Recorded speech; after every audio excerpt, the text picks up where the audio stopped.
Hi everyone and welcome back to the Colour Cave, and it is day 9 of Cavemas. I do not know where these days are going, and I can't actually see. These are really distracting.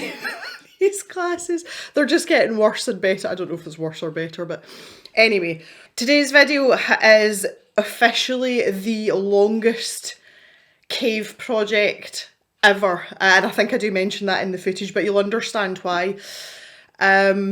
This was a project that started in the old cave. That's how long ago it was. So that'll be quite fun for you, because some of you will see footage from the old setup as well, just little snippets here and there. And this project is definitely a labour of love.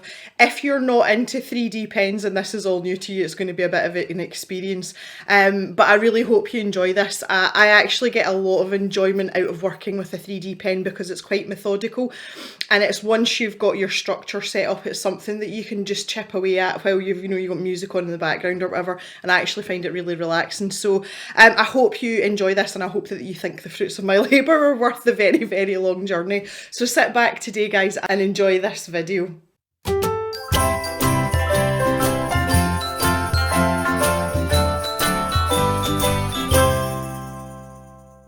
Hi everyone and welcome to this really, really strange video. I think this is probably one of the oddest videos that I've ever actually put together. I'm just going to talk you through these early steps. Now bearing in mind this was 3 years ago. The first thing that I'm doing is creating the framework for Archimedes the Owl from Sword in the Stone, and it's of course the original animated Disney version, one of my favourite Disney films. And these steps that I'm taking here, it's easy just to work in plain white filament because it's cheap rather than coloured filament, and it's all going to be covered up anyway, and a lot of time was spent actually covering up these frames, and it's literally just a case of going back and forth, so you'll see a lot of that. So this is the perch that I managed to break. Oh no! Okay, we'll scrap. So that was a broken perch, and here's the repair job.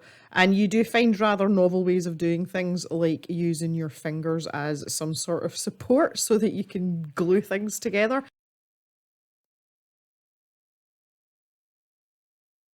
But it's all good, clean fun until you burn yourself, which I did not. Practice makes perfect and all that, you know. Oh, so gently does it. There you go. Superb. This is starting to make sense now as the perch, and if any of you have seen the Disney film, if you haven't, please go and watch it. And Where Have You Been All My Life? It's one of the best classic Disney films ever, but yes, this is very characteristic, and Archimedes actually picks it up when he goes into flight. He carries it with his feet so that he can take it everywhere with him, and he can sit down. So here's this infill process. This is very tedious, very boring, and it takes a long time, and this is where most of the hours go when you make a 3D sculpture, especially when you make something as big as this, which I don't know what I was thinking, like I really don't. But I wanted to use 2 shades of brown here to give a wood effect, but I decided to keep the darker brown just for the actual perch part rather than this base part, which you'll see in just a little minute. And it's literally just a case of going back and forth. So there you can see in this part better that I've got some of the darker brown in there, and I just alternated, so I did like a couple of strips of each colour.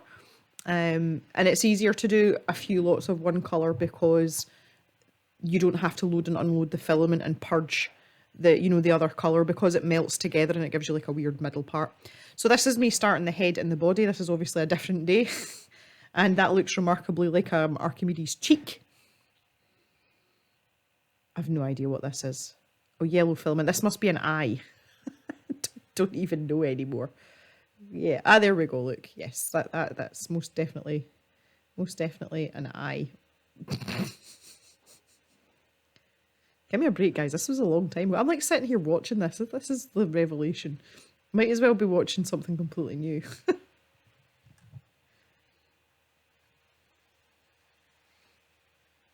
Yeah, I remember doing a lot of layers here and thinking to myself, do I want this flat or do I want it curved? Really, I suppose it should have had some sort of curvature on it, but it's very difficult to do that without it looking as if, his eyes were like bulging out of his head.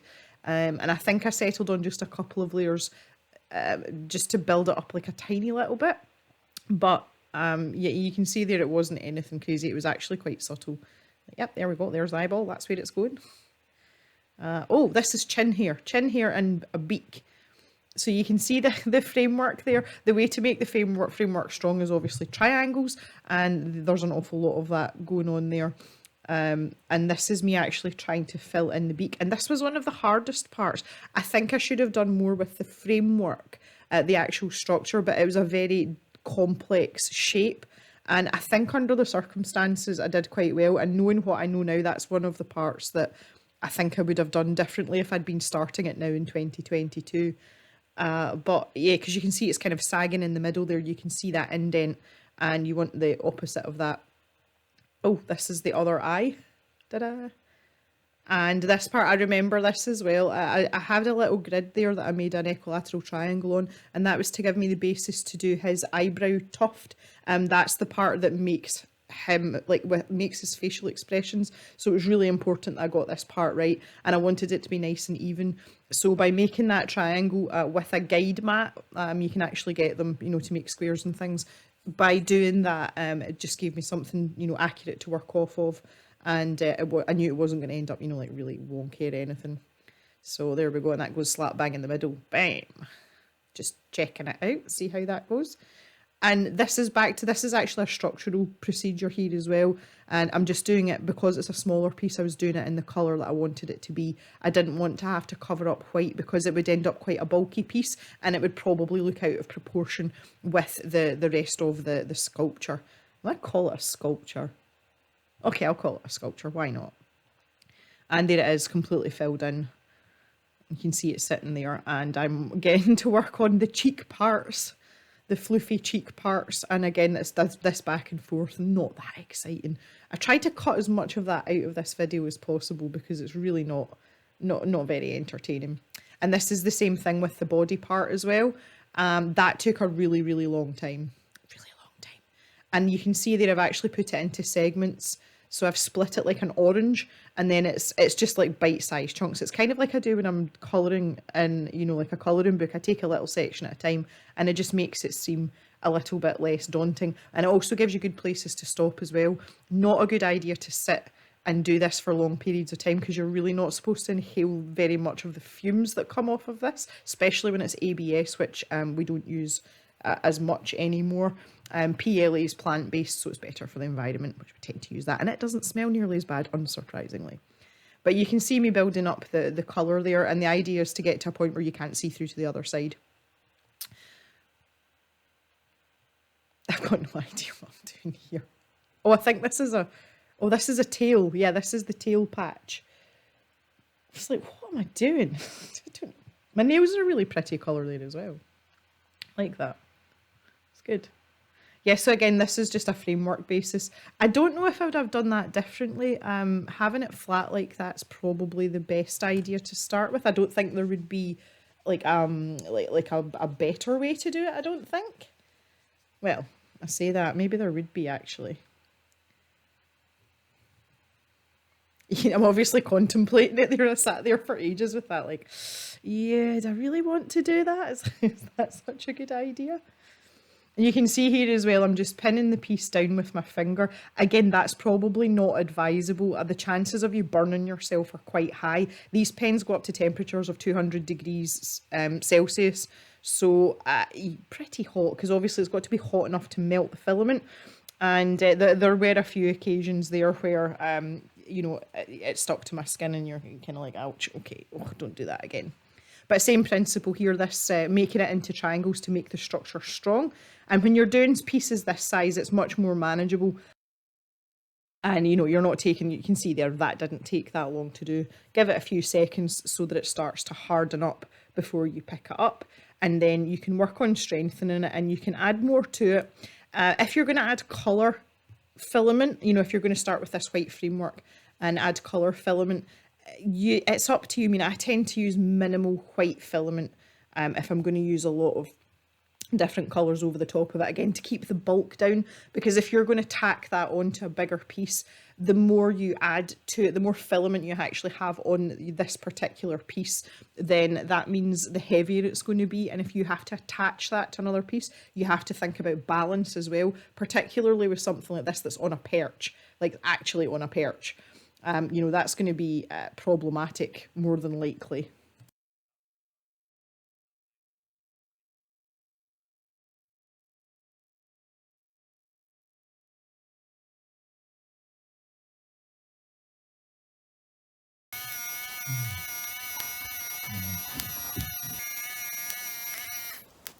Oh no. No, no, no, no, no, no. Oh, whoa. Okay. Oh, oh no. What's wrong with this pen? It's not doing anything. Ah. Oh God. Okay. Oh, this is so broken. Oh, here we go again. Okay, ABS. Let's go. And the temperature's dropping here too. This is not good. Oh, I think we're gonna have to abandon ship and possibly get a new 3D pen, and if that's the case, you're not going to see this video until probably Christmas, because I've just spent £400 on a graphics tablet, and I have also okay, we're done. Okay, yeah, we're done. We're done. Yeah, I've just spent £400 on a graphics tablet. I've also bought a new laptop this year, which I don't care to mention the cost of, and we still need a new camera, so this 3D pen project is dead. Yeah, I'm just going to give it up. Okay, it's the 1st of August today. Let's see when this video actually goes out. Yeah, so when I said about Christmas, I was talking about Christmas 2019, not Christmas 2022. But here we are. I couldn't actually get the same 3D pen that I had, so I'm just going to have a little look at it. Apparently this one has quite good ratings, so we'll see how it goes. Functions, illustration, and parts in the... So it tells you what you should be getting in the box and all the bits and pieces. So, and obviously I know quite how to use these quite well. I have no idea what that's supposed to be for, and we've got some guidelines here for things we might want to try with really bad printing directions. I think we'll give this a miss. This is what I mean. Oh, this one's tiny. This is a lot smaller than my old pen, and it's a very swanky shade of red, so we'll go with that. Very festive. I don't have the table scatter out because this gets very hot, and obviously the table scatter is felt, so it's quite flammable, so I didn't think that was the best idea. But I need to get this pen going. So it's got a temperature function, you know, you can control the temperature, can control the speed, and a load and an unload button, so exactly the same buttons as the other one. I don't know if this has got a digital display on it or not with temperature. I do have a UK 3-pin plug because we are the only people in the... Well, probably not the only people in the world, but we are one of the very few countries that uses an annoyingly large 3-pin plug. We've got a little stand, so when it's hot, you can put it in there and you don't burn yourself. 2 finger guards, which is always nice. And they've even given us some PLA. You tend not to get ABS filament anymore because it's really bad for the environment, and the fumes are bad for you as well. This has been discovered since 2019. I have massive rolls of filament, but it's nice that they've included that. So my only issue now is I am left-handed, and my nearest socket outlet is on that side, and this cable is probably not going to be long enough, so I'm going to have to figure out how to do something about that. I do have a spare plug socket on the power bar that's under the desk, like it's about here on the floor, but I don't know if it's going to stretch that far. The next part is to assess the damage and what is here, because this has obviously survived a move as well, because the footage, as you saw, was from the old cave, which some of you may not remember. So we've got Archimedes' head here.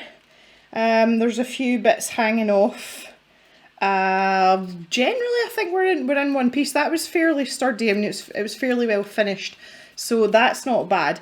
Everything is really dusty though, but I've got a little can of compressed air here, and I'm just going to take the cap off. Might be an idea. I can actually see where I need to go. God. Right, okay. Just need to give everything a spray. Right, this is the start of his body, and there's been a lot of breakage here. That is really, really brittle. So I'm going to have a fair repair job on my hands there. So I think that's probably the priority, is the body. I can't even remember how this was supposed to... I have got no feet or anything. Why have I not got any feet? This may have been a wing, or the start of a wing. And this is his eyebrow part. This is the part that makes him grumpy, look. That's what makes him Archimedes right there. I think I just want to make this a whole shape. This is all split. Where does all this come off from, or to? Because this is obviously going to be the bottom, but I don't know what orientation. There's bits falling off it. I don't even, like, I can't remember which orientation this is going to be in. I think it's this way, but I'm not understanding, like, what was my logic? Oh, what was my logic there about? I think it was just literally meant to sit on top.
Okay, so we have made some progress today. We have a perch, a body and a head, and those eyebrows all joined together. But if I turn around the back, I need to do this really carefully because he's just tacked onto the perch. Whoa. If I turn around the back there, you can see I've started to work on this right hand wing here, and I've also tacked his tail on. But I'm trying to get like a 3D effect with the wing, so the back part of the wing is slightly domed here, and it's just a case of building that up. And I'm going to get a couple of little extra feathers in there at the front. So yeah, good job today, Jen. Well, early morning, another day. Another 3D pen session with our good friend here, who's looking rather charming. And this morning I am going to be working on, first of all, his feet. He's precariously attached with some of this this dark filament in here. He's not very steady, and I want to keep him in one piece. So I'm going to do that first because that's the only part where I'm going to use the orange. It's a rather offensive orange down here that's loaded in the 3D pen. And then after that I'm going to switch to this beige colour and work on the body. I'm actually not going to do a huge amount because when he's standing up you don't really see underneath, but he's got some feathers and hairs to come. We've got some feathers to come down here, and the same on his wings and around his neck. And then I'm going to switch to the darker brown, and I'm going to go around the back and do the back of his other wing because we've got this nice curved section here. I'm going to do that here and then work on his tail. And I'm hoping that today might be the last or the second last session, and we'll be done. So we'll just see how we get on.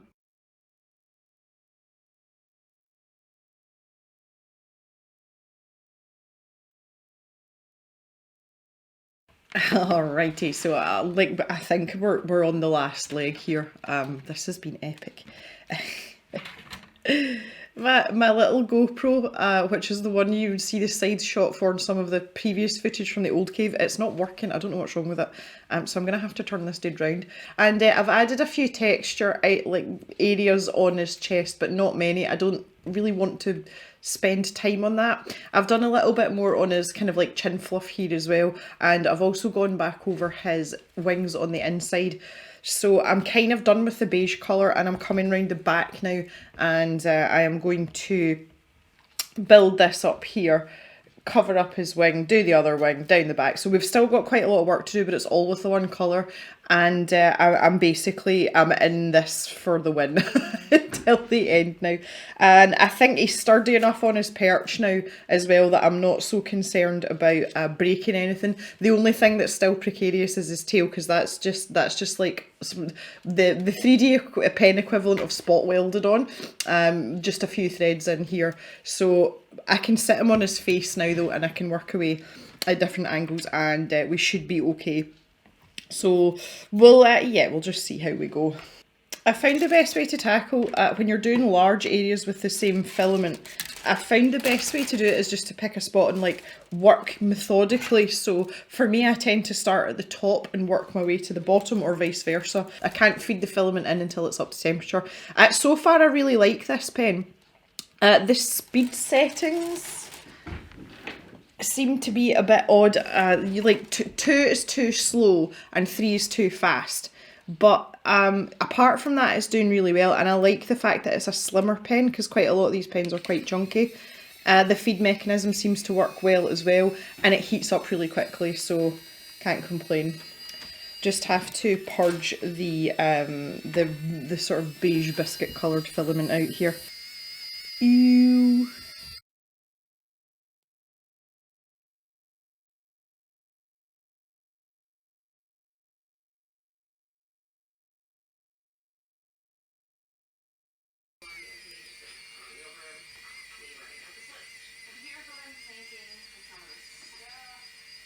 So I'm ready to tackle the back of the second wing now. So I've managed to get a little bit of a curve there on his right hand wing, and I'm going to try and duplicate that. It doesn't need to be super 3D, because I mean this is the back and we've got enough 3D going on now really.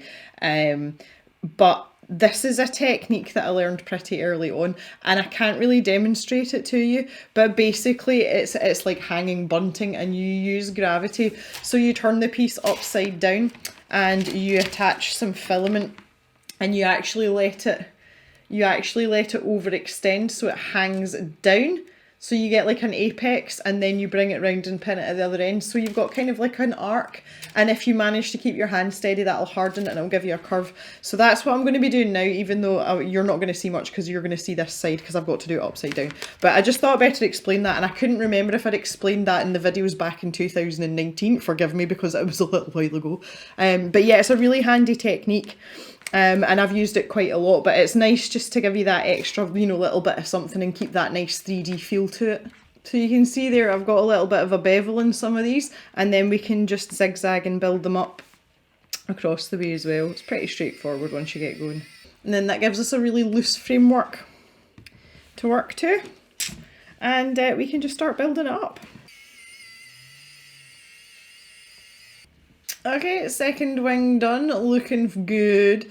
And now I am going to work on his tail. See, I'm not so bothered about the back, honestly, because nobody's really looking at the back. But yeah, we're gonna work on his tail feathers, and then we're done. It's officially the longest cave project ever. Oh goodness me, but off we go anyway. So I have this clear plastic sheet, and it's just to so that I've got something to work against, so I'm not 3D penning into thin air. And obviously I don't need to use my hand, which means I don't get burnt, which is really helpful. So when we're working on his tail, we can hold it like this, and say it just gives us something to lean up against should we need it. And again, we're going to have the same problem underneath here as we had in the neck, and it's just a case of build it up to what you can. So I'm just going to carry on. I've got some of these anchor lines that I made last night, that seems like a lifetime ago. done a bit on the tail here, and I kind of feel that it sits out really far, like he's got like a bustle on, and I think I want to just maybe join up this here and just sort of smooth this off a little bit. So that is literally the last step. I kind of, I get quite impatient when I'm coming to the end of something like this, and I start clock watching, and I realise how much time I've actually been sitting here, and it's a lot. I think I just want to build up the layer on the back part here. So the last thing we want to do is tidy up all these sort of like wispy bits, and that's just a case of going round with a pair of scissors and or a craft knife. I call them hairs because they're very fine. And it's just like the wispy ends off the film. It's all stuck to my wrist and everything. But we just have to tidy him up and make him look a bit more presentable. Like, give you a haircut, buddy. I'm really pleased with the way his wings have turned out. I think that's probably my favourite part. The other thing as well is, just while I'm kind of finishing up here, the time difference of when I started this project till now. My 3D rendering skills and just my art skills in general have come on leaps and bounds since 2019. And, you know, even coming back to it, the minute I picked it up, there was loads of things I thought I would have done that differently if I'd started it now. So I suppose that's kind of a testament to the progress and, you know, learning new skills and things. But I'm still really happy with him. I'm really happy he's finished. And there is a certain aesthetic to 3D pen sculptures, and you wouldn't normally do things this big with a 3D pen, but you know me, I'm not scared. Go big or go home. So yeah, I'm glad I've kind of kept that sort of slightly derpy 3D pen feel to it, but I've managed to render something that resembles the actual character. Finally, all this work and we are done. Excuse the carnage surrounding our friend here. Little Archimedes. You can see the back's blended in quite nicely. And that bit on his neck as well isn't too bad. So yeah, overall really pleased. It's a massive project, and ended up going on a lot longer than it was supposed to. Look, his little feeties in there. You got little feeties. And they're in the back. So overall, really happy, good job. I think I'll be waiting a little while before I start on Jiminy Cricket, that's for sure.